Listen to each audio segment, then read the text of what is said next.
Honestly,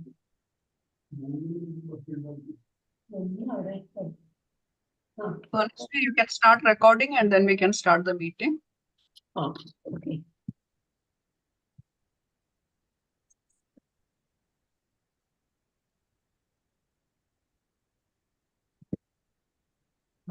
Let's start the meeting now.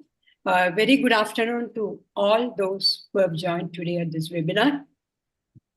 Today's subject is a very important one: water crisis, the Bangalore story, and its lessons for other cities. This talk is being organized in the background of severe climate change impacts that we are facing today. One such impact is acute water shortage in several cities, like Bangalore being the case study that we are focusing today. Incidentally, the theme for this year's Environment Day is closely linked to this subject: land restoration, desertification, and drought resilience. All these are connected with water shortage. We are hearing of reports of reservoir levels dipping to the lowest, and the remaining water in the reservoirs are also going to dry up very soon at a faster pace. That is because of the rising temperature and global warming. All of us are facing this brunt of this problem.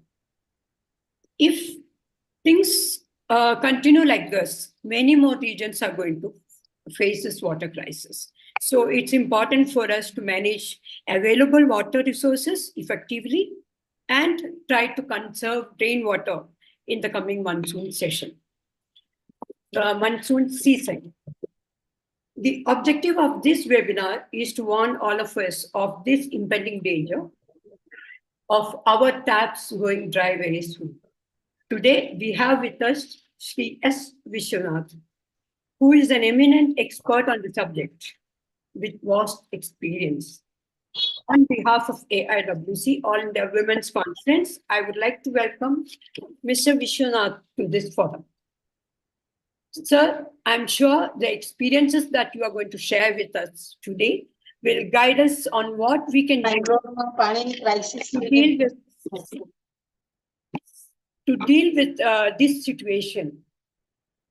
And we also look forward to hearing from you activities that AIWC can take up to avoid such situations or overcome these situations. A very warm welcome, sir.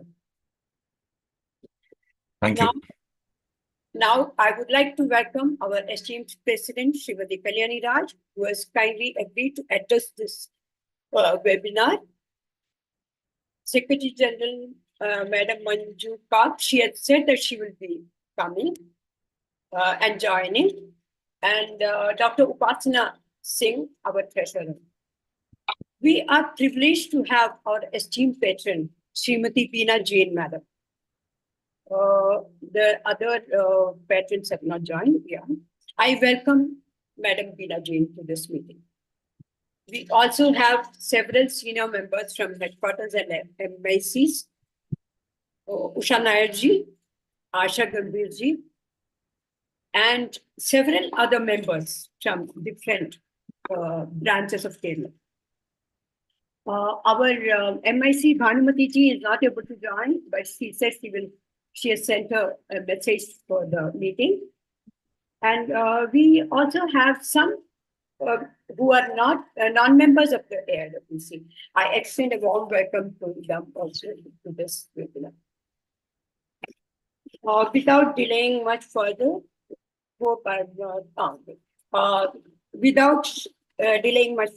let us now proceed with the meeting. May I now request Madam Kalyani Rajji for her presidential remarks. Ma'am, over to you, ma'am.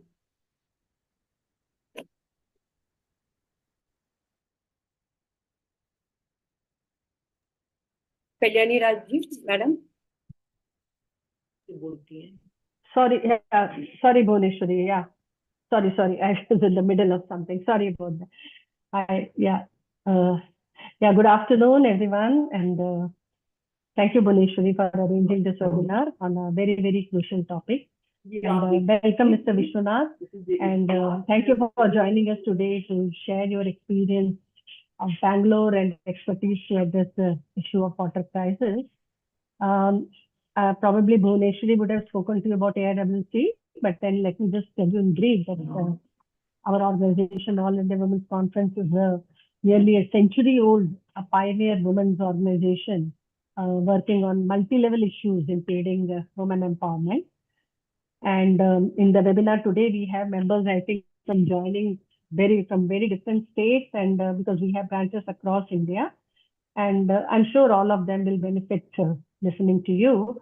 AIWC, as I said, that and we look at the holistic empowerment of women. And under that empowerment programs, we include a lot of issues which sort of impede women's empowerment or their capacity building. And we work on those through our branches. And as I said, today's topic, it's really very, very crucial because the depleting water availability issue, which I think earlier was limited to only few states and places in India, I think it's gradually becoming a challenge in almost all the states. The reason, of course, we will hear from you, but with my limited knowledge, what I can say is I think there are two primary causes on the water crisis, water issue. One is, I feel that the complete exploitation and privatization of the underground water, the groundwater source of water. I would say people have developed an indifference towards the exploitation and commercialization of the groundwater. So that's one major issue. And the second one, I think, is also sort of mismanagement of surface water. There are laws, of course, for strict water related, I think there are laws, but then the implementation, I feel, is lacking. For my personal experience, I live in Delhi, and when I see by going that the car is being washed with a hose, and this is banned here in Delhi, but then I still see people washing the car with hose. And many times I stop my car and I tell them, and then I click picture because I tell them there'll be challan. But I don't think it is sort of acting as a deterrent, because they think, yes, I will pay the fine. But then what? So what? I'll just pay the fine. So probably that affordability to pay the fine, or maybe if the laws extended beyond, paying the fee, paying the challan, probably things would be different. But that's what is happening here. And but as a social worker and from organizational point of view, what concerns me more is this is yet another crisis where the poor are affected the most. Because, as I said, the affordability is making the people who can afford to buy water, waste water, and, they think, yes, their need as well as greed, both are satisfied. But there are the poor who still suffer. And in a place like Delhi also, there are still colonies where the people stand in line for hours together, waiting for the water tank to come. So I think each one of us have to be conscious and responsible about this issue. And I must share with you, Mr. Vishwanathan, that in AIWC, being an environmentally conscious organization, we have set up a non-conventional wastewater treatment plant.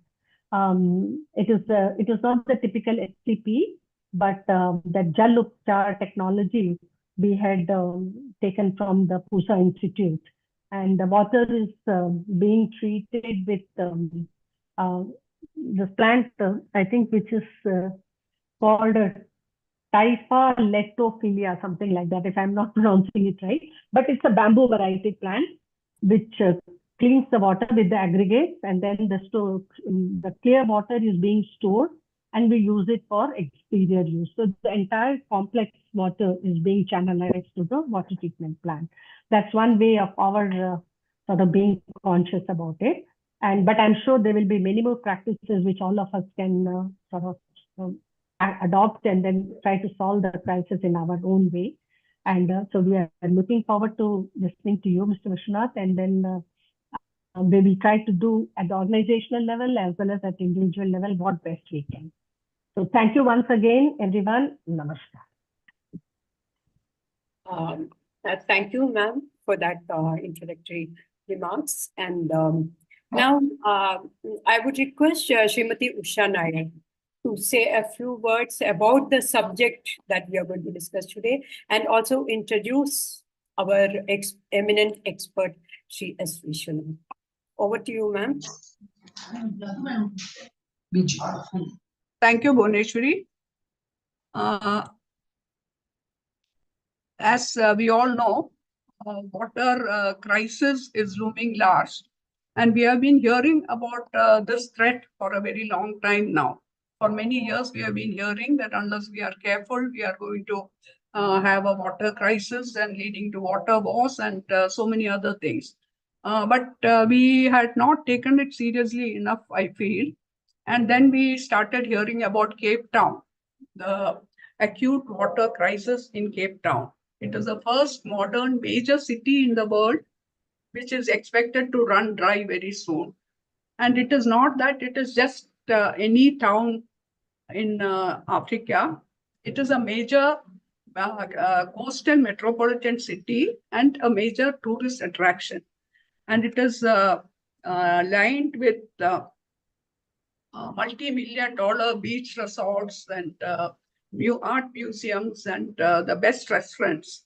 So it is not a small town that is going to run dry, but it is a major metropolitan city that is going to run dry. We have been reading about this also for the past few months or maybe more than a year. But even that has failed to tell us how grave the situation is. Now we have the crisis literally knocking at our doors. So we see that the Bangalore, in our own city, Bangalore is facing that crisis. They are having very high temperatures and acute water crisis. And so they say that Bangalore also may run dry. And so now, if we don't wake up at least now and start thinking ways to fight this crisis, we'll be in trouble. That is why we thought that we should have a webinar focusing on this topic. And fortunately, we have the very best person who can speak on this topic, Mr. Vishwanath S. He is a civil engineer and an urban planner. He has been working in water, wastewater, and sanitation sectors for the past more than 36 years. He has helped in designing rainwater harvesting, aquifer recharge, wastewater recycling, and several sectors which are connected to water and wastewater management. He is the trustee of the Biome Environmental Trust. So if you go to their website, it is very interesting to see that they call themselves a do tank. We have heard of think tanks. So the Biome Environmental Trust is not just a think tank, they are a do tank. They believe in doing things that are required, not just making up papers or doing research. So the do tank Biome Environmental Trust, and they do a practice to policy bridge. They do their programs with the aim of bridging practice to policy, so that the practices that are going on the ground can be linked to the policy, whichever is in the adopted policy at that point. And they work with Samaj, that is society, citizens, resident welfare associations, NGOs, then Sarkar, which is the government comprising of experts, policymakers, and the bazaar, entrepreneurs, service providers, etc. So that is the linking. They work with Samaj, Sarkar, and bazaar. Water conservation, sustainable groundwater management, water reuse and recycling, are the major areas where the trust works. And it is very interesting to note that in 2015, they started a project, a major project, a campaign called Billion Wells for Bangalore, which was for creating 1 million recharge wells in Bangalore. That is, they have foreseen the crisis and they were trying to recharge the groundwater table and avoid the situation. But obviously, we see that they must have done extremely good work, but still that was not enough. Much more is required, as we are seeing from the experience. And I'm sure Mr. Vishwanath will share his experiences about the million wells with us. But I wanted to mention it only to show that he is involved with the trust, which had foreseen this crisis so many years back, and they had already started working on it. He is also a director at the Biome Environmental Solutions, which is an ecological architecture practicing firm.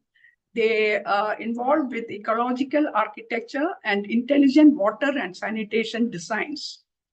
He mentions in his bio note that his current interests include integration of livelihood aspects with rainwater harvesting, wastewater reuse, and groundwater recharge, which would be very, very interesting, especially for an organization like AIWC, where we work with livelihood programs and how we can integrate. We do a lot of water programs as well. So it would be interesting to see how we can integrate our livelihood programs with the water programs. And we are waiting to hear Mr. Vishwanath tell us about the integration of livelihoods with water programs. It is not as though the picture is very gloomy and we'll have a very tough time, or even it is almost impossible to come out of this situation. But there are silver linings as well. There were a recent report in Down to Earth, which is a publication of the Science and Center for Science and Environment. They mentioned a project by the Odisha government, which is called Drink from Tap. And this was started in 2017. And the intention was to make 24-hour water available in all the urban areas in the state. And the water will be of such quality that people can drink from tap. And now they claim that this has already been put in place in 40 cities. And they are working on providing the same in all the other urban areas in Odisha state. So, such work is possible. And if all of us work together, I'm sure we'll be able to achieve this, the aim of avoiding the water crisis and providing clean drinking water, 24-hour drinking water to all the people in the urban areas as well as the rural areas. So now we are waiting to listen to Mr. S. Vishwanath. So over to you, sir. Please give your presentation. Thank you. Thank you very much for the kind introduction, and thank you for turning up on an afternoon. It's always a pleasure to be talking to women, especially and professional women who are interested in societal issues, especially livelihood issues. So my presentation will be for about 30 minutes. I would like to frame the big picture in India as well as then zoom in on Bangalore. And then I'll talk about very specifically Bangalore city, but also what lessons are there for urban India. So without further ado, let me just start the presentation that I have, and I hope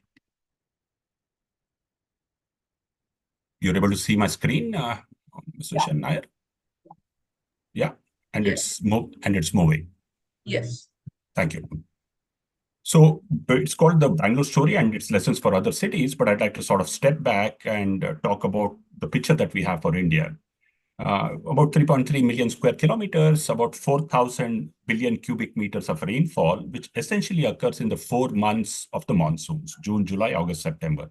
So the big challenge for India is how do we hold on to this water for the remaining 8 months? The 8 months where there is not much rain, right? So June, July, August, September become the critical phase of harvesting the rain. And we must store it in our old growth forests, in our soils, in our aquifers, in our rivers, in our lakes, and wherever it's possible, right? So that's the challenge with water for any nation as a whole.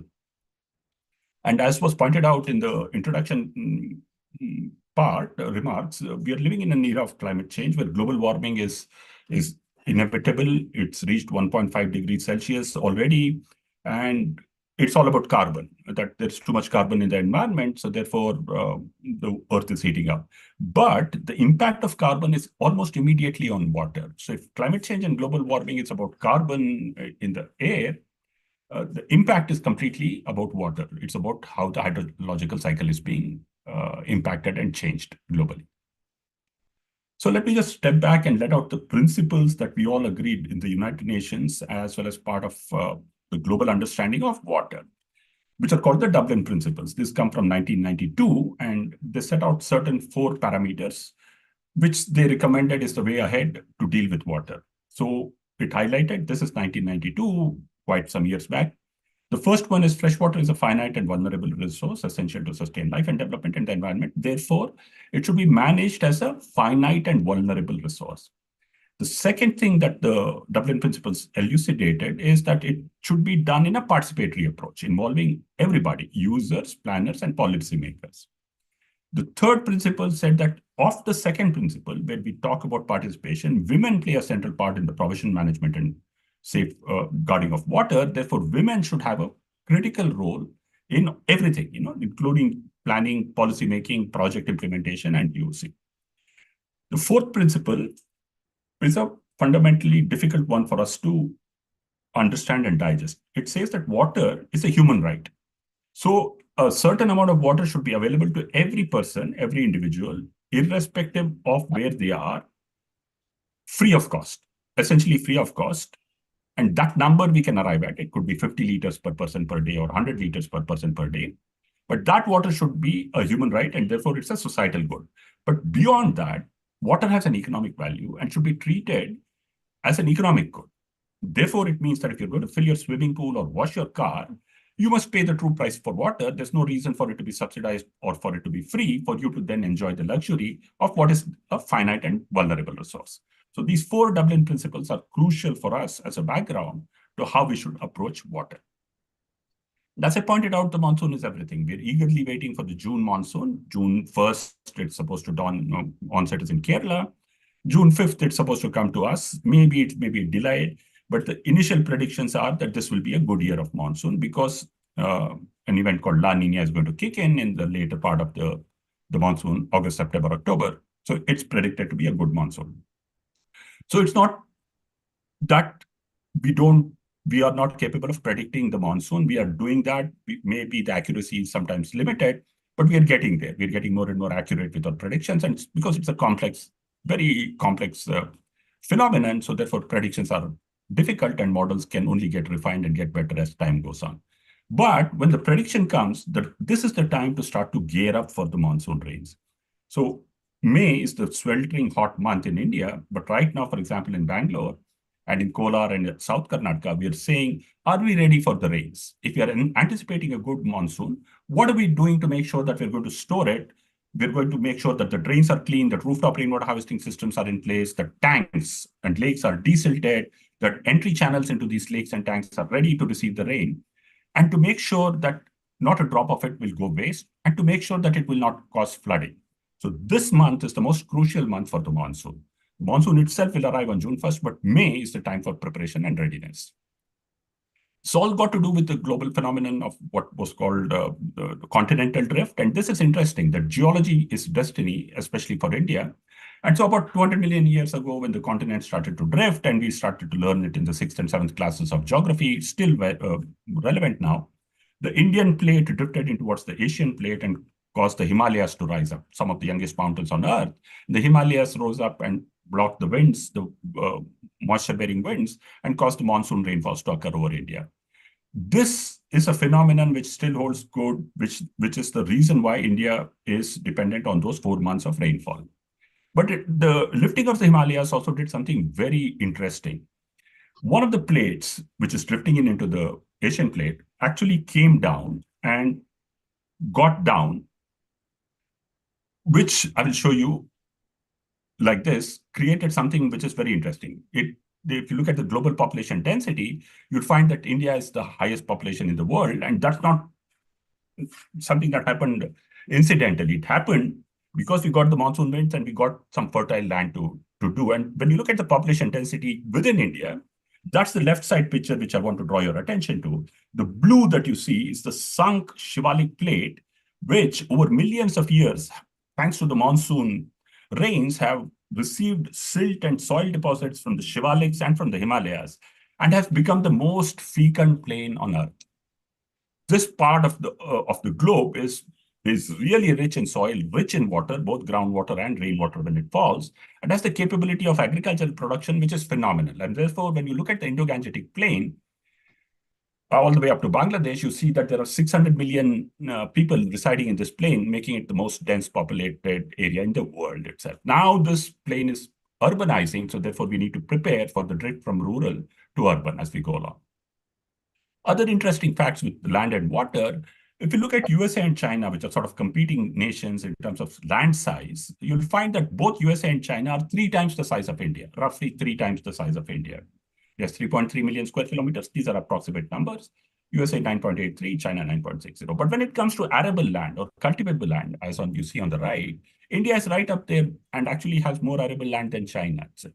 So with the limited geographical area, the extent of arable land or cultivatable land is the highest for India, which means that it's able to support a higher population, but which also means that we are denuding nature, taking away from forest and jungle land to convert it to agricultural land, which has therefore caused this kind of population growth. So something interesting to look at. The other thing to look at with water, even though we have to focus on urban areas, we are part of the global consumption of water at a national scale. 90% of the water is used for agriculture, of which 4 crops, wheat, rice, sugarcane, and cotton, consume about 65 to 70% of that 90%, right? So a simple fact of readjusting this consumption of wheat, rice, sugarcane, and cotton without impacting livelihoods is critical to India's water management. And if we achieve that, there will be enough water for everybody. But if we don't achieve that, then there will always be a water scarcity. So the points of interventions are clearly known that we need to grow the right crops at the right places, right? So we need to grow sugarcane, cotton, wheat, and rice at the right environment, ecological niches which can support it and not use groundwater, or grow it in a region where there's too much consumption of water for its growth. And why are our rivers dry? Well, obviously, population has grown. It's now 1,400 million. Food grain production has increased. It's crossed 300 billion tons. Electricity generation from megawatts, we are into installed capacity of gigawatts, which is really, really high. And the dam construction has increased. Therefore, our rivers have been impeded in their flows. And as we construct dams to generate electricity, to provide water for agriculture, it means that the ecological flows in the natural flows of rivers are impeded. And just the high-yielding variety of wheat and rice that we have introduced into the agricultural field with the Green Revolution means that the high-yielding variety, which demands more water, more fertilizer, more pesticides and insecticide, has caused the water demand to increase. So we have got food security of a certain kind, but that food security has come at the cost of soil security and water security. We've identified that as a problem, and we are now turning our attention to address these kind of critical issues which the food security and the Green Revolution has brought to us. So that's the big picture with water. The water is a fixed endowment. It falls on land which is really fertile and therefore capable of production. The Green Revolution has caused new high-yielding varieties to come which demand more water.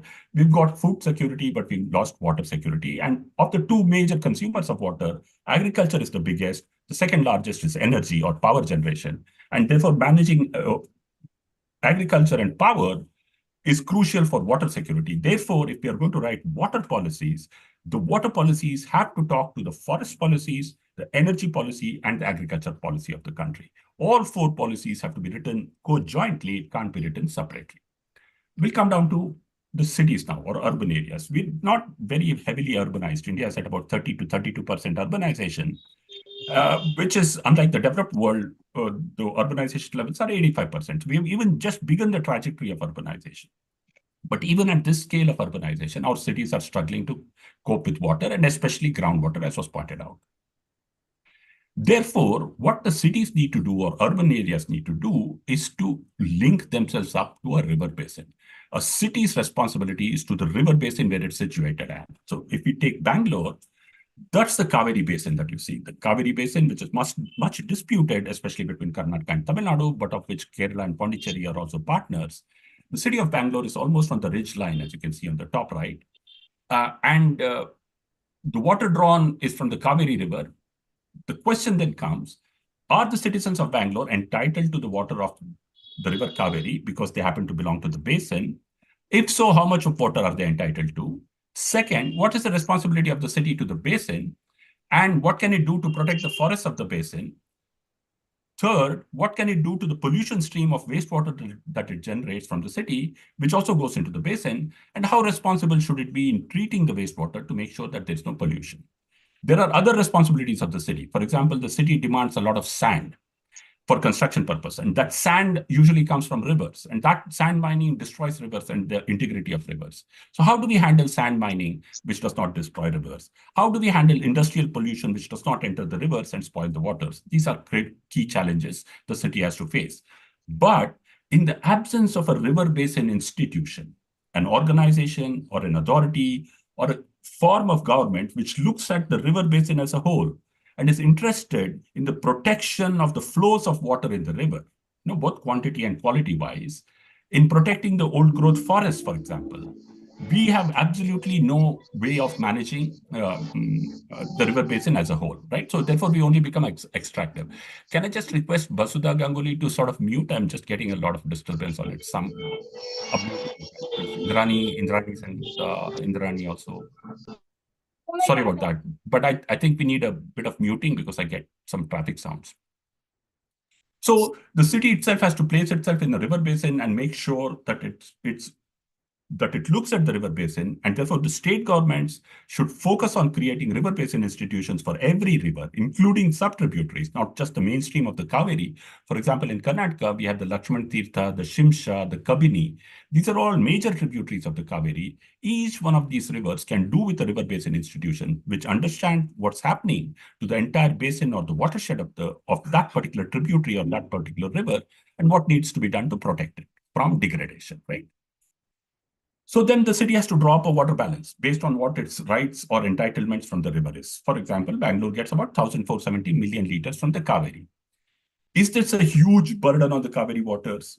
Well, not exactly. The Karnataka's allocation of Kaveri waters as per the Supreme Court has been 284.75 thousand million cubic feet, right? Of which Bangalore's share is 19 TMC only, and an additional 11 TMC which will come, which is about 30 TMC of water. These numbers are not very important, but just to say that the share of the city's water from the Karnataka's allocation is only 11%. With that 11% of the water, the city supports a population of nearly 40% of Karnataka in the Kaveri Basin. Also, the city generates about 60% of the state's GDP, right? So there's an economic engine running on the waters that come from the Kaveri. And the city in turn returns back to nature 1,930 million liters per day. It takes 1,470, but returns 1,930 MLD as treated and untreated wastewater. And I'll show you as we go along that this has a great potential for a city to imagine itself as a water and fertilizer factory, as a net generator of water, not as a net consumer of water. And that's the imagination that will be called for in the future if cities are to continue to survive, to provide water for livelihoods for everybody in the city, everybody, universal coverage, and not to become a burden on the river basin politic of wherever it occupies.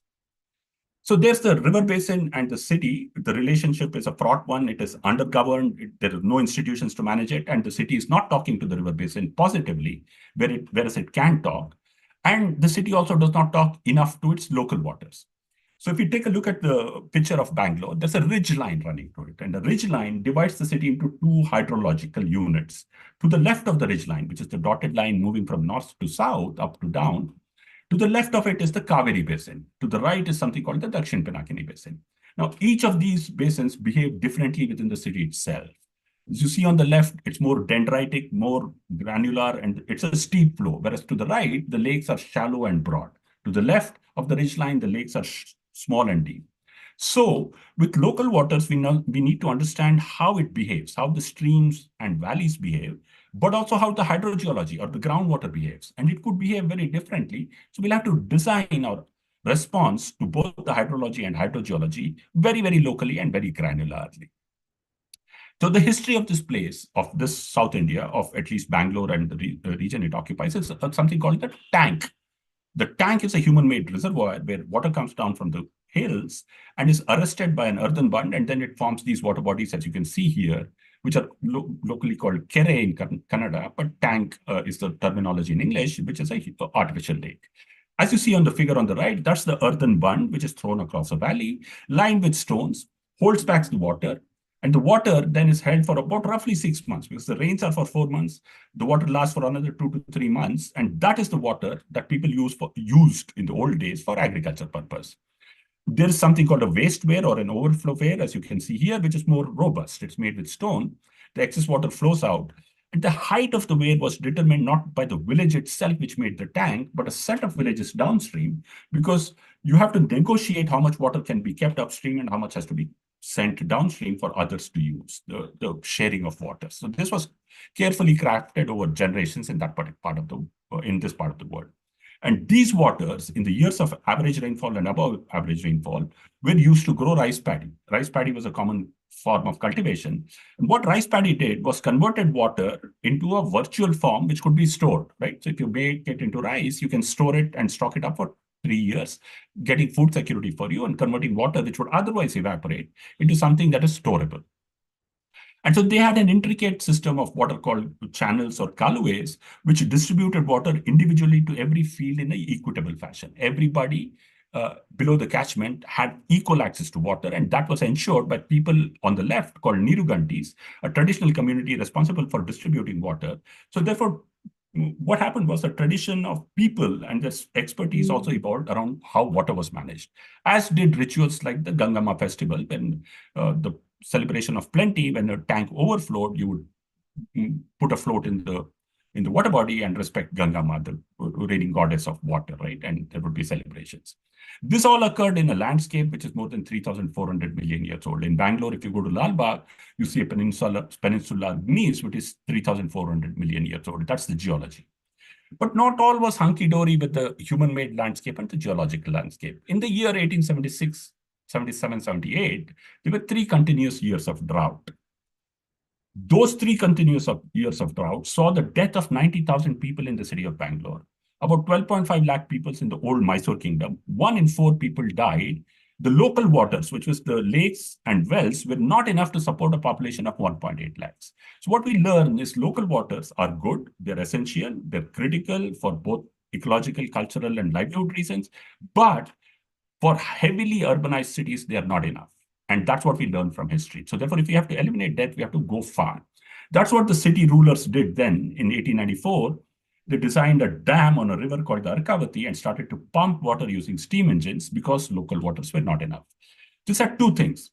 This resulted in 2 things. One, it gave water security to the city because water now came in piped water supply to every house. The dam was large enough to supply the city with a population of 2 lakh people. 55 liters per person per day was given to every household. But it meant that the tanks, local tanks, lost relevance.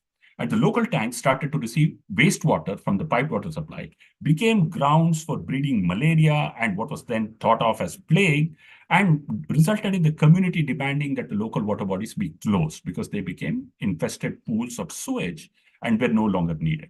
That process has continued with construction and real estate also demanding that this water be converted to land, and therefore local tanks and lakes have been under great threat right from the 1870s. Yeah. The city population exploded. We all know how cities grow. Bangalore is growing at 45% decadally. It's now 14.5 million people. This is the conundrum. Water is short. You make a scheme, you bring water. Quickly, the population expands to consume the water. You're short again. You bring another scheme. And this seems to be an endless, vicious cycle. Yeah. And so the response of the state was to institutionally create the first parastatal in India called the Bangalore Water Supply and Sewerage Board, was created in 1964. And this was specialized engineers capable of designing projects to bring water from 100 kilometers away and 300 meters below the city. And so they did a phenomenal engineering task. They gave 1.1 million connections. You were reading out about Puri and 40 towns in Odisha. What has happened in Bangalore is that historically we've had every connection metered, meaning that we know how much water goes to every household and what is the consumption pattern in every household. So therefore, we are able to manage or able to actually create systems of regulating and conserving water. But there is a democracy imperative. What happened was, because we created a parastatal that is only responsible to the state government, it no longer is responsible to the city and definitely not at a ward level. So how do we democratize water at a ward level? How should ward committees look at water, manage and plan for water? How should it interact with the BWSSB? And what should be the form of the dialogue is something we need to work on if we need to democratize the system of water governance and water access to people. So building institutions and capacities is key. We have created specialized institution. BWSSB, as I mentioned, is one. Karnataka State Natural Disaster Monitoring Center is the second one, which has put a weather station in 99 wards in Bangalore. I think even more, 104 wards in Bangalore, which means that we have very granular data on rainfall, therefore have the capability of doing rainwater harvesting better. We then have Groundwater Authority, Karnataka Tank Conservation Development Authority, Bangalore Development Authority. What it means is that we have fractured institutional mandate. Therefore, we need to make sure that these institutions can come together to make a holistic plan for the city if we need to get maximum bang for our buck. And that's an institutional challenge. The siloed vertical institutions, which rarely talk to each other, and where there's no platform for integration. So what do we do? How do we therefore plan? Any goal has to bring institutional coordination together and something called integrated urban water management, where rainwater, soil moisture, surface water, which is in our lakes and rivers, groundwater, piped water, which is usually from a river far away, used water or treated wastewater, and demand management are all put together as a bundle for us to be able to ensure sustainability and equitable access to to every citizen in the city. Not only just citizens, but also to nature. So then the question comes, how much water does a person need? We now design at about 135 liters per capita per day or 150 liters per capita per day for metropolitan areas. The question is, can we get down to 100 liters per capita per day with water efficient fixtures like taps, showers, flushes, etc., etc. And by pricing water adequately, can we get to 100 LPCD, whereby some water for all, not all water for some, becomes the mantra, and that we distribute water more efficiently. This is something that we all need to think of and achieve as our aim. And one of the ways to do it is to price water. Like I said, water is a human right, so therefore some amount of it should be accessible for everybody, irrespective of their capability to pay. But beyond a certain limit, they should be charged for water so that they send signals of conservation of water, and that the institution which provides water is financially robust to be able to manage extending supplies, keeping the system in repair, right? And that non-commercial use and industrial use can cross-subsidize domestic water use. All these are possibilities which Bangalore is trying out, but there is a democratic dividend which is negative. There is no democratic appetite to price or increase the tariff of water because elections are a 5-year cycle and there's always a corporation election or a state election or a national election. We're never able to pay or charge the true price for water, which is a difficulty for the institution responsible. So ideally, metering and tariff should be in place, and metering, even at individual flat levels, ensures that people know how much water they're consuming, and signals can be sent for them to conserve water.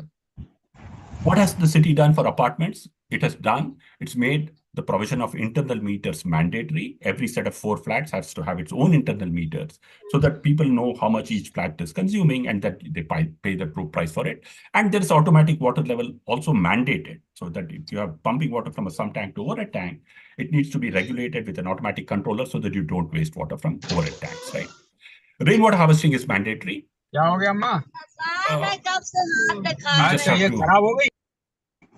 Yeah. So we need to figure out, so rainwater harvesting is already mandatory in the city. Every new building has to do rainwater harvesting, though the compliance is missing a bit. So more compliance for rainwater harvesting has to be done. This is what city is working at. And how is it being arrived at? It's been arrived at based on the rainfall distribution in the city. So it says that every square meter of roof area has to create a storage or recharge for 60 liters of rainwater. And for every square meter of paved area, you have to create 30 liters of storage or recharge. But if you leave areas unpaved, you don't have to do any rainwater harvesting because it will naturally infiltrate into the earth. And the minimum depth of a recharge well is 3 meters. This is part of our Million Wells campaign. We say that with the Manuvaddars, the community of traditional well diggers, we should be able to dig 1 million wells for the 2 million properties in Bangalore to make sure that half of the rain that falls on the city is actually stored or recharged into the aquifer so that the city can draw on it in times of need, as currently. So that's the goal with the Manuvaddars. The Manuvaddars is a traditional well digging community. They've dug about 250,000 wells.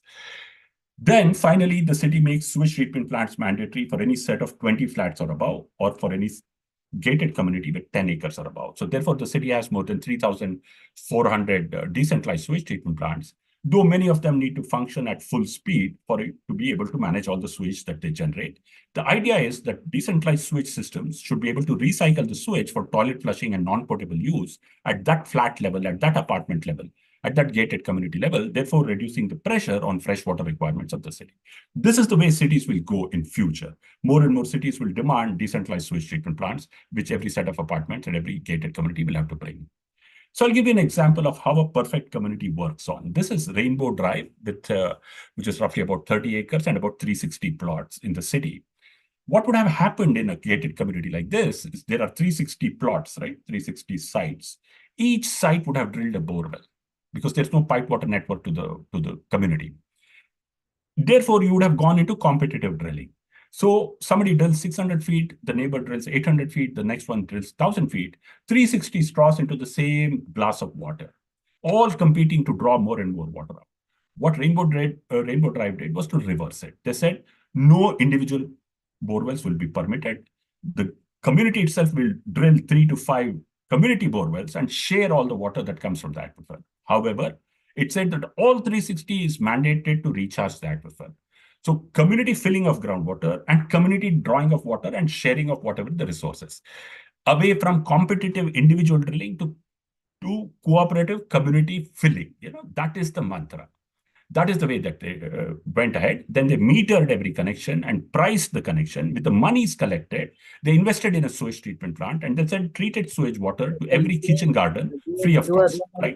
So that's how they worked on. And so therefore, this gated community is now almost independent for its water requirement. This is by banning private borewells, sharing community wells, making recharge mandatory, putting a price on water through metering and tariff, treated wastewater being reused, and now completely self-sufficient for water. So you can imagine individual communities working towards self-sufficiency, therefore the city then becoming self-sufficient. What about the poor, you ask? The poor should have first right on the water from the city pipe network. The second right should come for richer households. The richer households should do the rainwater harvesting, water conservation, and wastewater recycling. That's how we should work. And there's a sort of a protocol for it. You need to construct water balance tables and work and make sure that you stay within the limits of the resource availability. That's all I have to show you in the table. What do apartments do? That was a gated layout community. Apartments like TZ Apartments and Srinath and Shekhar, who's been leading the charge on the right, makes recharge wells, as you see in the center, mandatory. Every drop of rainwater is put into the well, going into the aquifer. But more importantly, they've taken their sewage treatment plant and added on something called a sand filter, an activated carbon filter, an ozonizer, and an RO system, and have become the first set of apartments in Bangalore to drink wastewater from their own STPs. They blend it with groundwater, and they're using it as drinking water as a source itself. On the picture on the right, what you see is the then chairman of the Pollution Control Board drinking the water. This is the brave new world of technology which overcomes yuck factor. This is the way that water will be managed in the future. So the lessons are clear for apartments. Meter every flat, pricing based on actual cost, harvest rain, recycle and reuse wastewater, and do dual plumbing lines for wastewater systems there. What do institutions do? Institutions also need to work on rainwater harvesting. IIM in Bangalore has made around about 60 recharge wells now. As you can see, these are recharge wells which pick every drop of water on the roads, on the areas around the campus and pushes it into the aquifer. Groundwater tables have come up and therefore they're now more or less self-sufficient for water. This is what institutions need to do. And this then becomes a challenge because the city has more than 4 lakh bore wells. So can each one of the bore wells act as recharge structures too, apart from acting as extractive structures, is a challenge because they are drawing 400 to 700 million liters of water per day. So groundwater is a crucial component missing in our city's urban water planning, like this famous picture of Agrasen Ki Baudi in Delhi, which some of you would have seen, and Raghurai's classic photograph. And this is how Agrasen Ki Baudi looks now. So the soul is gone, the skeleton remains, right? We don't ask what happened to the water. What happened to the water was that the apartments nearby put in bore wells and extracted the groundwater, and therefore it went dry. Can we actually bring back the water to the city is a question that we'll have to ask ourselves to recover heritage. There comes in this traditional well digging community called the Manduvadas, which I was talking to you about. And these are the people in Bangalore whom we work with as part of the livelihoods drive to make sure they make what are called recharge wells. They clean up old wells, they disinfect them, they make sure that the water becomes potable. And in the bottom center, you see them digging a recharge well. A recharge well is about 3 feet in diameter and 20 feet deep.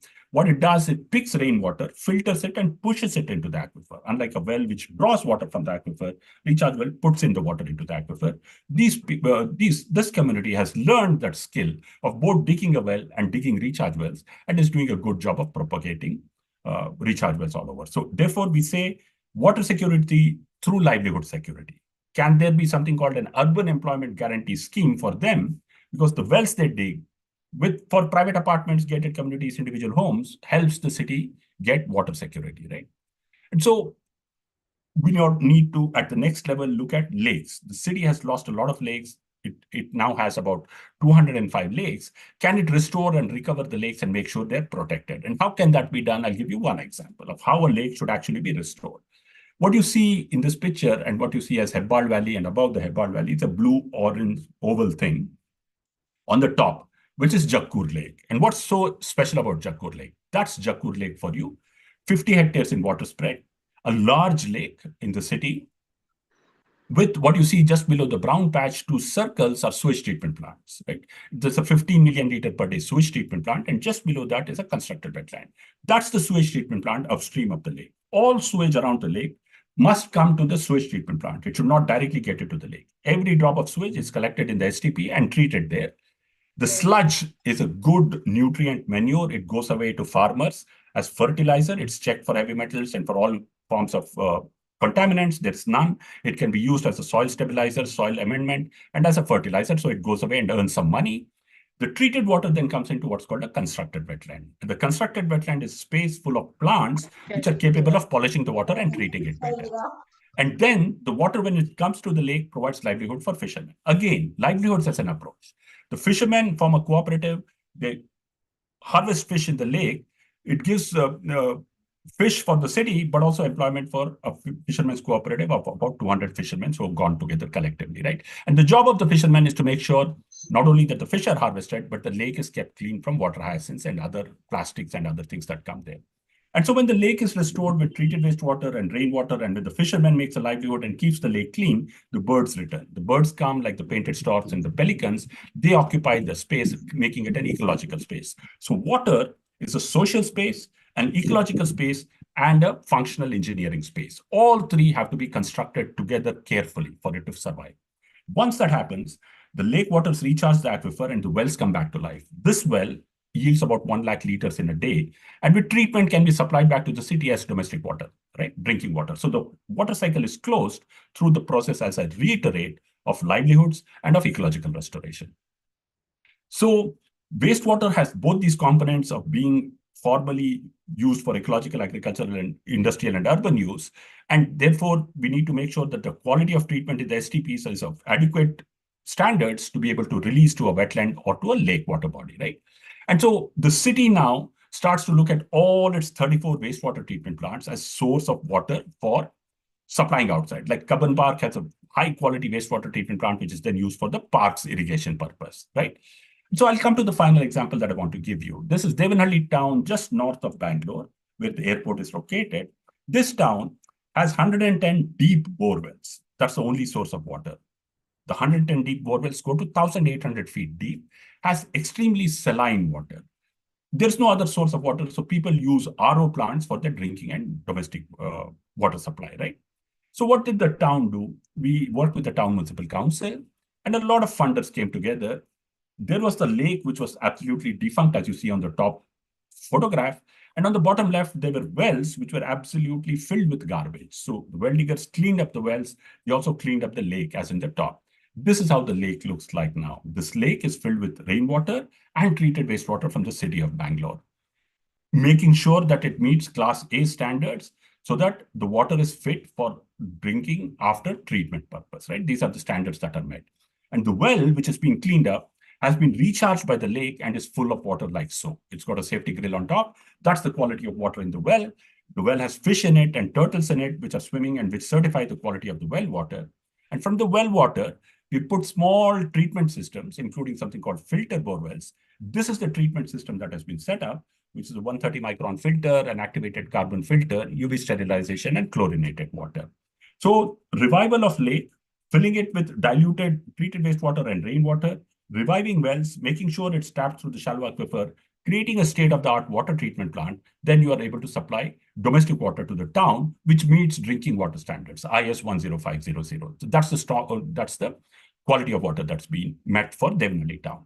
So what can be done for the other towns and gram panchayats surrounding Bangalore? What the city now does, it pumps out 880 million liters to fill about 200 lakes, like the Devanahalli Lake, all across in Kolar and Chikballapur, which are climate change and drought-affected districts. So the city now becomes a factory for water and wastewater, treating the wastewater, sending it to fill lakes and tanks, making sure that aquifers are recharged, and that people have water security in that particular area. What has happened is about 64,000 farmers get water security, and they're able to grow crops right through the year. In turn, the city gets food security. So the city, as a water and fertilizer factory, is the new imagination that we'll have to drive in the era of water shortages and in the era of climate change. And finally, we'll have to look at metering and measuring how much we draw from groundwater, how much we consume in every house. Smart meters will become order of the day. We now get smart meters, which can be managed with a mobile phone. They can even shut off taps which are leaking, which are just dripping water that can be shut off. So technology will also enter into the space of water management, and we'll get more and more such smart meters, which will help us understand water, not only at a city scale, but at an individual household scale. And these will all be run by solar-powered systems so that they don't have a demand on energy requirements from the grid or any other place. And this is how they look like, the table looks like. So it says you can send a bill, you can shut off connections, you can measure water, you can monitor water, and you can manage water through dashboards, which are all available on mobile phones. These are young startups which are operating from the Bangalore city. So the journey we are on is a great journey of water literacy in an era of climate change. That literacy has to come to every citizen. Every citizen has to feel that they should not waste water, they should treat it and value it with respect.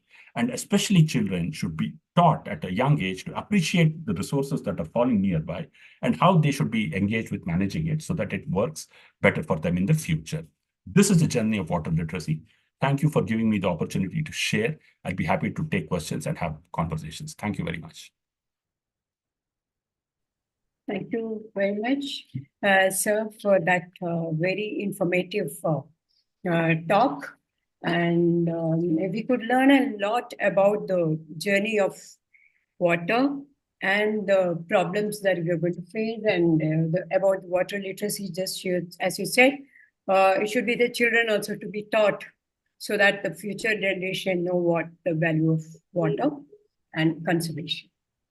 And now, before we'll have some time for interaction, but before we do that, we would request, I would request, Dr. Manju Kak has joined, but she has said she will talk later.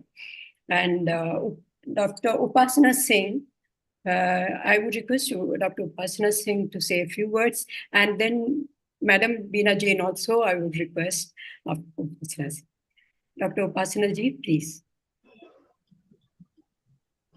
Thank you, Bhuvneshwari, for giving me this opportunity. And it was a wonderful webinar. As we all know that water is the, very, very important for not only for human beings, but for this Mother Earth.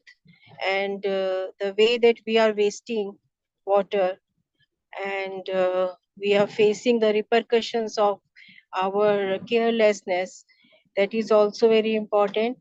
And we must pay attention towards every drop of water that we are using. And I think the right way is to sensitize children. Upasanaji, you are muted. Earth for future. So I'm thank you to Bhuvneshwari and team, and thank you to our wonderful speakers. And I'm sure that the AIWC head office will follow the advice, and we will work together to make the this earth better place to live in. Thank you, Bhuvneshwari. Thank you so much. Thank you, Upasanaji. Yeah, I would request now our senior patron, Veena Jainji, to say a few words, please. Thank you, Bhuvneshwari, to invite me. I must congratulate Mr. Vishwanathan, technically and otherwise also. His talk is very, very eye-opening, and we should understand what to do in future. I think AIWC should have a separate department only for this thing. Because in future, not in Bangalore, everywhere it is going to do. There is the shortage of water because people are not understanding how not to waste water.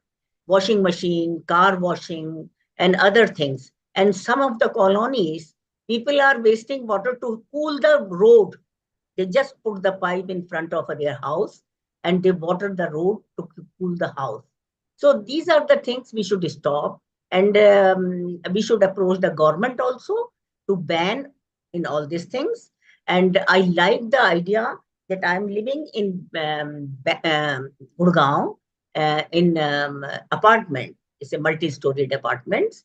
And always I tell them, don't give so much water to everyone. Put the meter. So we should allot the water that one family, 4 people family will then consume this much of water, 5 people family can consume this much of water. Because we have to have this arrangement. Otherwise, in future, not only Bangalore, I'm very scared everywhere it will happen. Because in our glacier, you are expert, Mr. Vishwanathan, Magar glacier are not there this year, and they will not melt, we will not get enough water, and heat is increasing. There are many things, and we are so used to that ACs and other things. We have to reduce all this thing, but find out the alternatives. I'm not a young person. I'm quite, I have age, but in my childhood, we used to cool the house with the chicks that is very beautiful chicks and very cooling, very cooling. But we have to make the project. If we ask Dr. Vishwanathan ji to help us, AIW should take the proper project and take over in the head office first and the branches also. Thank you very much. It's a lovely program. I was waiting that we should understand. And in my complex, I'm spreading this thing. We have to control the water. Otherwise, we'll be in trouble one day. Thank you very much. Thank you. Thank you, ma'am, for that wise words. Sir, in your presentation and through your presentation, we could learn a lot of things, new things like, and one of them is that as a women's organization, you said according to the Dublin principles, women play a major role in management of water because we are the ones who are, even water shortage or climate change, everything impacts women more than anyone else. And so as in AIWC, we should be taking, we have been doing things, but we'll right now, we'll have to concentrate more on this subject and we'll be doing something. And as you said, and as Upasana ji also said, pricing of water, the charging, it's a human right to have water, but then beyond a consumption level. should be priced. Then only we will know the value of water. That is one thing. Now, there are several problems you mentioned about the sand mining or the link between food security and water security. That was very interesting to hear. That's why I believe we have had, we are encouraging the millet farming because rice takes a lot of water required for irrigation. So that is also one thing. So I would I would now request the floor is open for discussion, and anybody who would like to speak can unmute and then speak, please. Ushaji, would you like to say something right now? No, as you said, I mean, you have covered all the points. I think we prefer the audience to interact and ask the resource person any questions they would like to ask or add to what he has already told us. I think some have unmuted. Okay. Chitra K, would you like to say something? Chitra? Yeah, Please do. eye-opener this meeting webinar was. I'm just thrilled, and I was completely mesmerized with the talk of the chief speaker. Thank you very much. Okay. Hello. Hello. Hemalata is here. Hemalata is here. Please speak. Hello. Yeah, please go on, Hemlata. We can hear you. Here, in the Bangalore, there is a problem of giving license to the construction. Sky pack constructions, they'll give the license. There are 26, what is that, ponds were there. During the Bangalore, previous Bangalore, the water was sufficient, and through Kabini and Kaveri, it used to go, and everybody was happy. Now, Skylark apartments have been increased, and whatever the amount they are getting, it is not sufficient for them. So that is why they are facing the problem. Now, in the hot summer also, they are facing the problem, and for one tank, they are charging from 500 to 1,000. Even we have spoken to the member of parliament and even the politicians. That will be slowly recovering, and the forethought was not there. Forethought was not there. As Kempegoda has constructed 4 towers, and it has extended. The extension was there, and the lakhs of people were living there, residents were there, and even small canal or anything else, even the footpath, they have been encroached. Encroachment is there. That is why the problem is there, madam. And whoever comes, they have to solve this problem as early as possible. It's my request. We have to cooperate. Even the drop of water is very having a sacred sanctity, as Mr. Vishwanath has told us. But forethought is not there. Even Mysore is okay. Mysore is okay. Only in few parts they are having, and that also has been saturated. So this is the problem. Bhuvaneshwari, you have also spoken very well, and Usha Nair, whenever she sends, I will attend. Okay, so glad to meet you. Even that Beena Jain, I have seen. I'm very happy to see her face and talking also.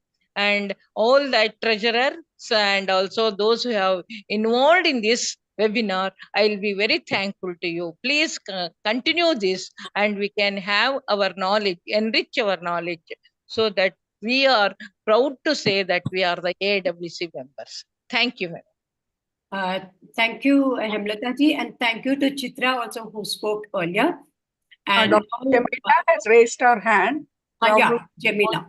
Okay. Jamila ji, please unmute and you can speak. Unmute, please. No, can't hear. Okay, you can hear me now? Yeah. That was a very, very interesting and informative talk, Mr. Vishwanathan. I was actually thinking along the lines that you were trying to say that water was a human right and water should be made available to all.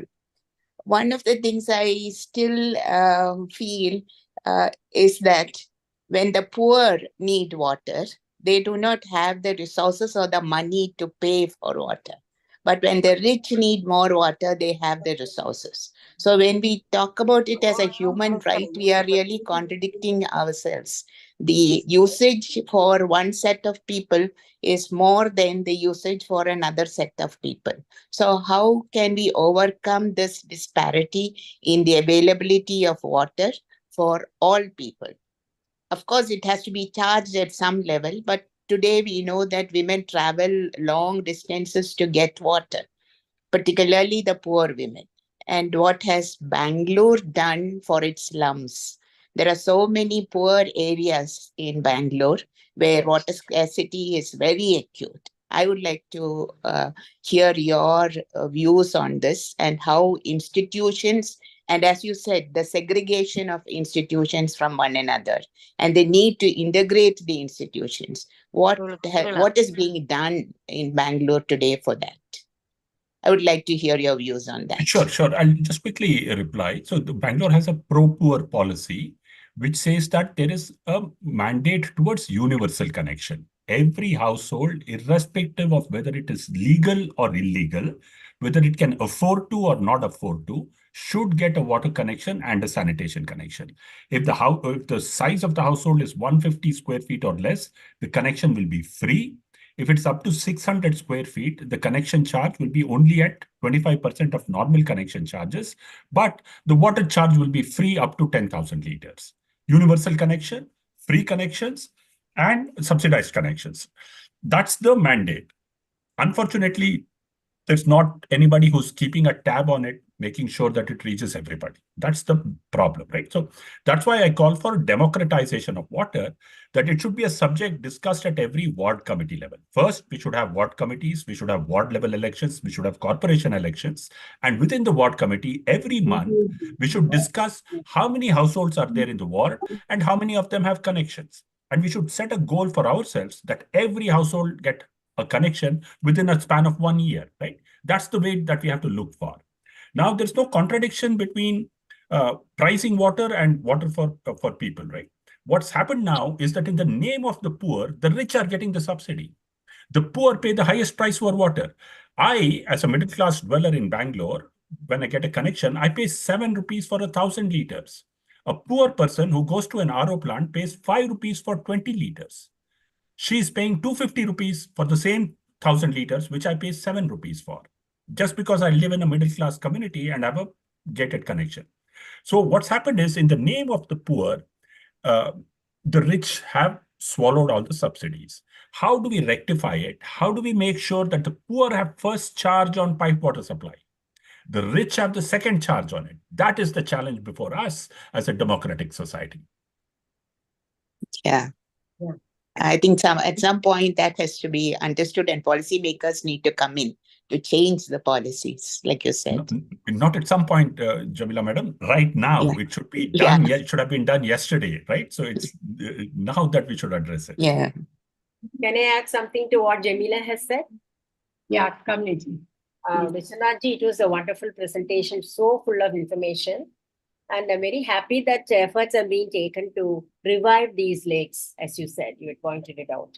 And as a friend has said, instead of using rice, which needs more water, it's better that we switch on to millets, at least some of the farmers. But my question is, as Jamila said, like water is a right for everyone. And the poor depend on the piped water. But how often does the corporation water come? Once a week or twice a week? It comes twice a week, at best 3 times a week in certain areas. But that's, again, Dr. Kamini, the right question to ask. Why are we not getting 24/7 water in our pipe water supply? Why is it not available on tap? And why is there not universal connection? That should be the goal of all pipe networks. The poor people cannot afford to create large storage tanks to store the water for if they get water twice in a week. That is the biggest impediment. The rich people can make large sump tanks and overhead tanks and get water. The rich people can buy filters and RO systems to treat the water if the water is bad quality. The poor cannot do that. The poor pay in terms of price, in terms of time, in terms of distance, and in terms of health. These are the 4 burdens that the poor carry because of bad water and sanitation. And that should be understood. That should be the democratic address to water as an issue. It's not the resource scarcity which is a problem. It is the distribution and equity scarcity which is a bigger challenge. And we always make it a resource scarcity. Not so. Some water for all, not all water for some. That is the mantra that we should work on. Yeah, correct. Because I remember in Coimbatore, a few years back, one of the teachers was staying in the hostel. She comes from a village in Coimbatore, near Coimbatore. And she was saying in that village, only once a week some water comes. Yep. I don't know about the present, but she was telling only once a week so many buckets of water. So you can imagine what are the needs of every household. Drinking water, bathing, then women have issues there, menstrual problem, all that. Absolutely. How do you... So, Dr. Kamini, I'll just give you an example because this is what you rightly pointed out. We revived from Biome Trust 6 open wells in the north of Bangalore. People don't believe that open wells have water in Bangalore, but actually some places the open wells have water. When we did revive those open wells, the women came to us and said, don't put a pump. If you put a pump or a motor in this well, the rich will take the water away, the well will go dry and we will not be left with water. But if you don't put a pump, we know that when we come back from work, the well will have water and we can lift that 4 buckets of water and get it home for all our needs, right? Including bathing, including everything, menstrual needs, including washing the dishes, because it's a woman's burden, right?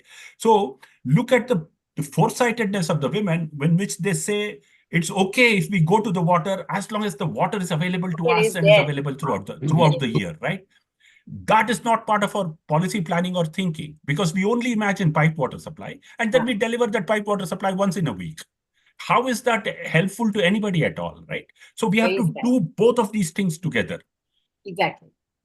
A lot of thinking is needed and planning is needed. Thank you, sir. And listening to the community, listening to women, listening to where the water will come from. Every time we talk to communities and women, the men talk of large infrastructure, large overhead tanks, large pumps, large pipes. The women say, tell us how we should get water at the household level. No, we don't care how you get it, but the water should be available at the household level and it should be available daily, right? So that's complete 2 different stories that come. And just out of curiosity, you said, that the women said not to put a motor there to allow them to draw the water. Was this done? And is it still continuing? Absolutely. Even now in this harsh scarcity of summer in Bangalore, where water is supposed to be run out, those wells have water and the women have access to water. There's 12 feet of water in the wells. Crystal clear, potable water. And the women themselves say, if I have to buy 1 pot of water, I have to pay 5 rupees for 20 liters of water in an RO system. If I take 4 pots, it saves me 20 rupees a day. 20 rupees a day is a lot of money for women. For 30 days, it's 600 rupees, right? So we had a great difficulty in convincing our CSR partner who was funding the program because we had promised him to put a pump. And now we are saying, no, let's not put a pump. So we had to bring them and show them why. And we had to say that is the Dublin principles being followed. Principle number 2, consult the community. Principle number 3, consult women. So Dublin principles are not simply principles. They need to be acted on ground at every tap, at every well. That's good. Yes, very true. Sir, Jamila, one minute. I had to ask Mr. Vishwanathan one question. Shall I? Yeah, sure. I want to know about the Jannam program and this under the Swachh Bharat Jal Nal program they have introduced. As far as Mysore is concerned, it's okay. What about the Bangalore? When I stay in my cousin's house and all, they are telling that, even the drop of water you have to mend. They'll take the taxes and then there'll be waterworks department will be there. Whether they are doing their work properly or any problem is there. I want to ask Vishwanath how to solve these problems. So here's the challenge. The BWSSB has given water connection to 1.1 million households. Yes. About 11 million people are getting water, right? For those people who are connected and are getting water, there is no problem. They are struggling and they will give another connection to 7.75 lakh households. So totally Yeah. nearly 2 million households will get connection after the Kaveri fifth phase in another 4 to 5 months. It's a Herculean task for an institution to deliver water to a city which is exploding in population and growth, right? And apartments, and especially in the periphery. Yes. So the focus for us should be in building that institution, making sure the institution has the capability of doing the job that it is challenged with, plus give them the money. The only reason why Bangalore gets its water now is because Japanese International Cooperation Agency is giving us 5,500 crores loan. If the foreign government had not given us a loan, we would not have been able to give water to our citizens. This is a sad state of affairs. Therefore, we need to make sure that the institutions are financially robust to be able to extend services at the pace that it is demanded. Therefore, citizens should pay the true cost of water beyond the human right for water. It's a long journey, it's a difficult journey, and our institutions are hugely challenged. I mean, it is a challenging for us also. This is a city with 4.5 lakh people about 30 Yeah, years yeah. back. Now it is 14.5 million people. Yes, yes. So Hub of the all IT industries and all. No? yes, it's a global city, right? Yes, yes, yes. So very nice to hear you, Vishwanathan. I'm very Yeah. happy. And this should go to each one of the Bangaloreans, and they also should cooperate with us to have this problem to be solved. Thank you very much. And my son will be telling your name always. He was in Oracle. His name is Bindu Kiran. Just now I asked. No, I know him. He is a environmentalist, like that he told. Yeah. He's an environmentalist. Yeah. Very nice to hear. Thank you. So I have a message from Bhanumati ji. She is the MIC for Water Conservation and Sanitation. She was not able to join, so she has just given her a message for the thing. I will read it out. It has come on the WhatsApp. The results of water scarcity in Bangalore is not because of water scarcity, but because of mismanagement. In olden days, every house used to have a well, and it was always full with rainwater. Recent use of plastic is blocking the water to go deep into the soil. Overusage of groundwater, releasing factory waste into ponds and rivers makes the available water also polluted. Recently, in some cities, water meters are also fixed in apartments to keep track on the water usage. I feel that open wells and rainwater harvesting may help to save water. Rain God is giving plenty of water, but human beings are at fault for misusing it. So this is what she has given the message. I wanted to read it out to you. And there are several comments in the chat box. Shall I read it out now? Madam Manjuka has said, very informative speaker. And then Hemlata ji, of course, she has spoken, good explanation and very important. Then Padma Venkatraman ji, she is there today, and she has said, thank you for a very useful program. WIA has resolved to take micro action within our capacity. Would you like to say something, Padma ji? She's here in the meeting. Okay. It's okay. H said, thank you for an eye-opening program. If not now, then when? Let's all consciously work in this direction. Then Dr. Shri Lekha, I thank the office bearers of AIWC for organizing such a useful webinar. Let each individual do his or her share in conserving water and safeguarding our water bodies. Lata Mohan, she had some problem with the net. So Shashikala Tampan, excellent information. Policy making is to be taken up the democratic distribution. In Kerala, the groundwater situation, according to experts, is near critical. But even in spite of free schemes for recharging wells, there are very few applicants who want to take advantage of this. People are still not aware of the seriousness of the situation. As Shashikala said, our corporation was giving. They had a very big budget, but the publicity is not good. That's a problem. None of us knew even. So we are trying to, here in Kozhikode, we are trying to organize some meeting or something to spread awareness on water recharging. And the corporation is ready to help with funding. So that's what we are planning to do in the very next few months. So that's all about. Anybody else who would like to speak? Or if not, I would, I think no one has raised their hands. Hello. Anybody? Yeah? Asha ji, boliye, Asha ji. So Asha here Deshpande ji. here in Pune, in Maharashtra, we have the planning with the corporation that they are now, when the new construction is there, they say that there should be a water conservation and what we call as a, I forgot the things, that that arrangement should be there for the water harvesting. Water harvesting. Water harvesting is compulsory for each and every building, and then only they will give the completion. That is how they have made this here, and other things which whatever they have said, that is also there. And here in Pune, we have the well and all these things since Peshwas. And we can find it out from there. The corporation is watching for that also, that how they have made it and how the water was there to for the conservation. So these are the things which they are also doing for this in Pune. Thank you, Asha ji. Thank you. And I think we had a very good interaction today, and that was very nice interaction. We had a lot of people that participated. Now, can I request Srimati Asha Gambhir? She's MIC Sustainable Management of Waste and E-Waste.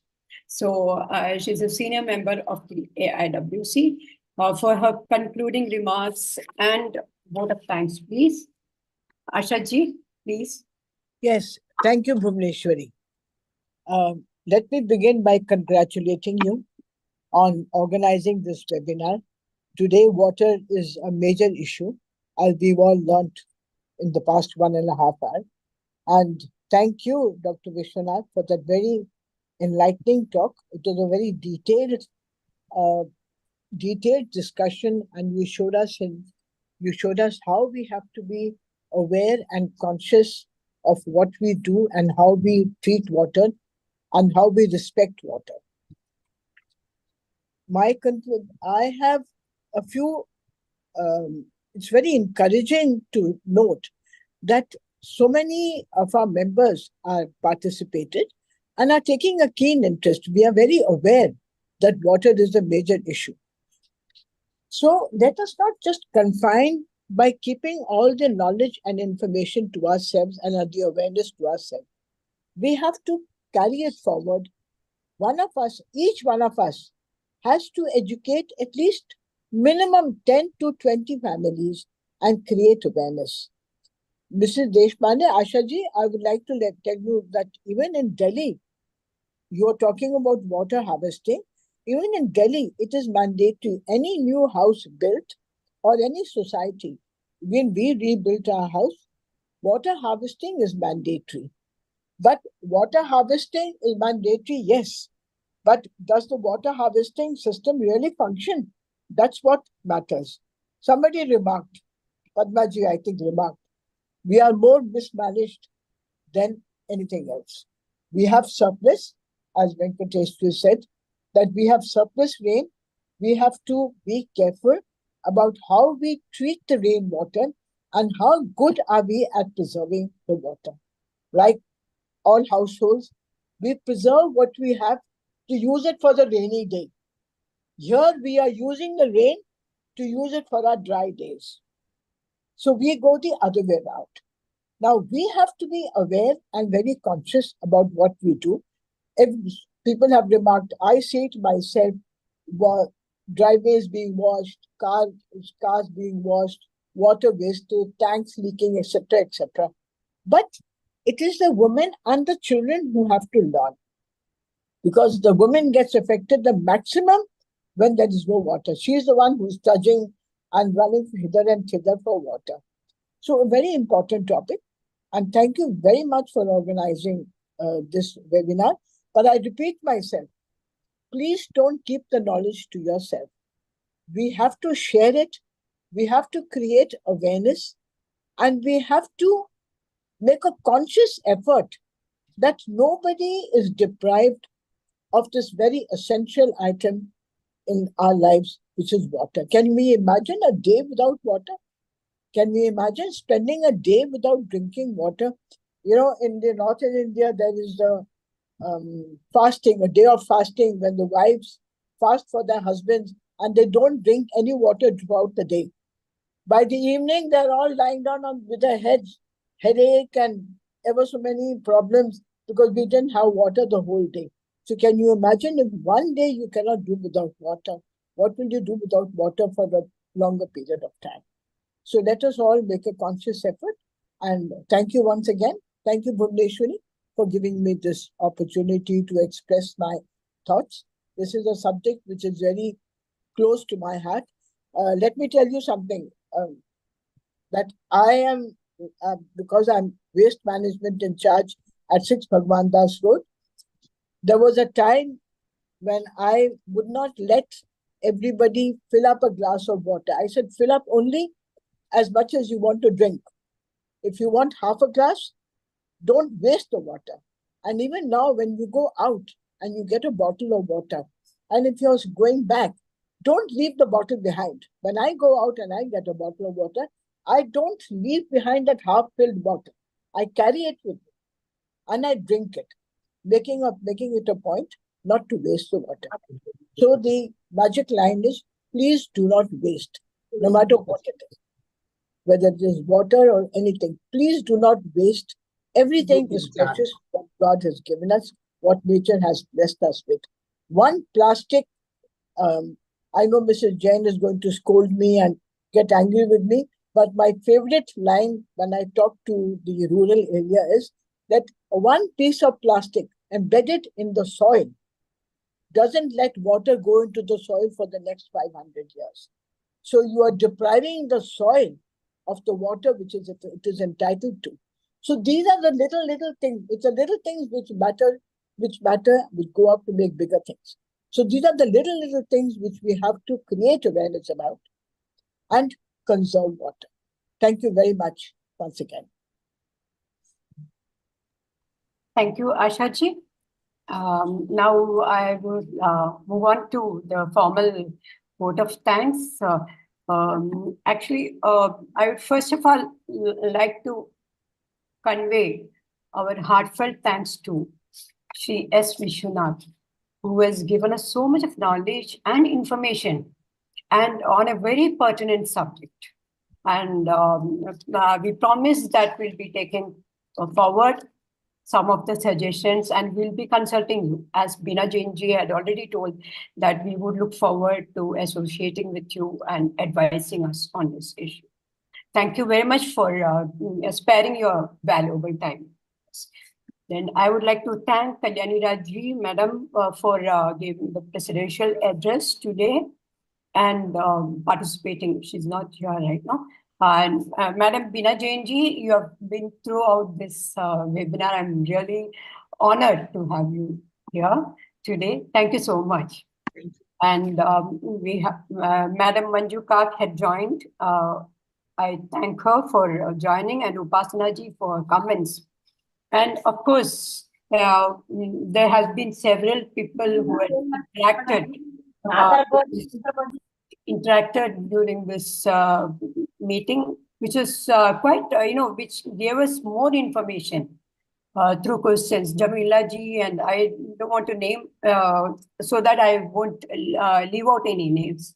So, and Asha Gambhir ji, a very big thank you for the concluding remarks. Thank you very much for taking care of that. And everybody who has participated from AIWC and also non-AIWC members.